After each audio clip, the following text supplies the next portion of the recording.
Disposal. Hello and welcome to VeriPic Training. This video will provide you with an overview of the disposal process for barcode.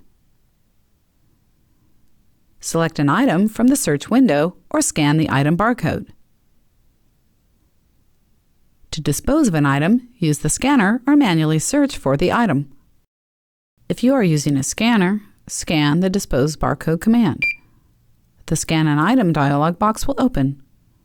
Then scan the item barcode. Now just go through the wizard to dispose of the evidence. Before I go over the Dispose wizard, let me cover getting to the Dispose window if you do not have a Dispose Barcode command to scan. If that is the case, just scan the item barcode that you want to dispose of. The Item Details window will open.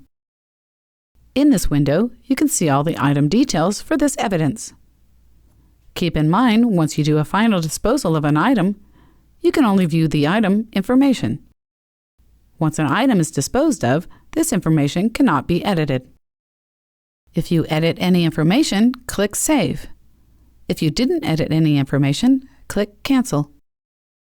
In the main window, the item list displays the item barcode you scanned along with the other evidence that is part of the same case number.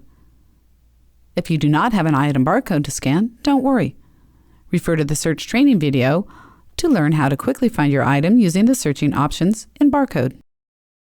Make sure you're in the Dispose window. If you are not, go to the left-hand side of the window and click the Dispose button.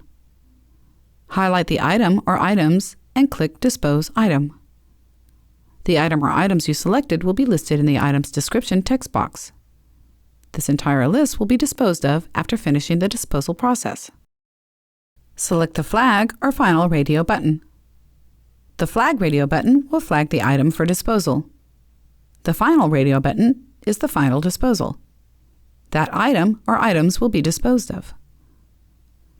Once final disposal is set, the item can no longer be checked in or out, and the item information can only be viewed in read-only mode. Next, select a disposal type from the drop-down menu.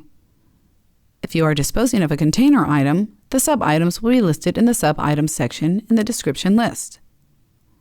If we highlight this item, we notice that it has sub-items. To dispose of the sub-items in the container, check the Include All Sub-Items checkbox. If you do not want to dispose of the sub-items, leave the checkbox unchecked. Click Next. If you are using a scanner, scan the shelf barcode for disposal location. First, make sure the cursor is in the barcode text field, and then scan the barcode. Verify the location details. If you do not have the scanner or location barcode, click the Select Shelf button.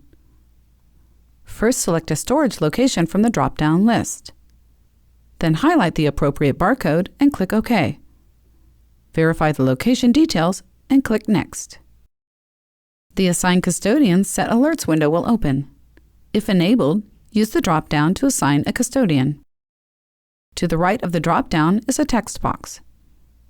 If you type the custodian's badge number here, that officer's username will automatically be set in the drop-down list for you. Next, type in the person who authorized the disposal of the item or items. You can add this person's badge number in this text box. Select the appropriate radio button for this item disposal. Next, if the item will be released to a person, type in that person's name here. If enabled or required, click Set Alert. Select from the drop-down the reminder flag type. The reminder and alert date will automatically be set. The reminder date will show below. To change the date, click on the calendar and set a customized date if needed.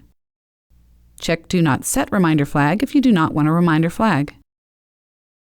Click OK. If you are required or allowed to use a signature, click Use Signature. Use the signature pad. You will see the signature in the signature field.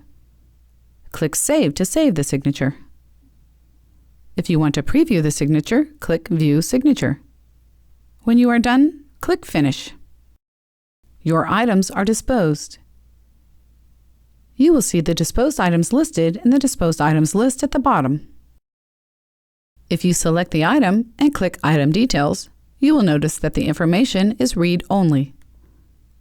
Once an item is disposed of, you cannot change the item information. You can print a receipt or item barcode after disposal by clicking on the item and then the appropriate button on the right. When you are done, click Close Case at the bottom of the window.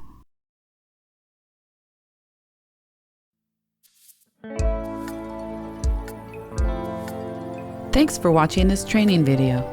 We invite you to take a look at other training videos available in the VeriPic training series.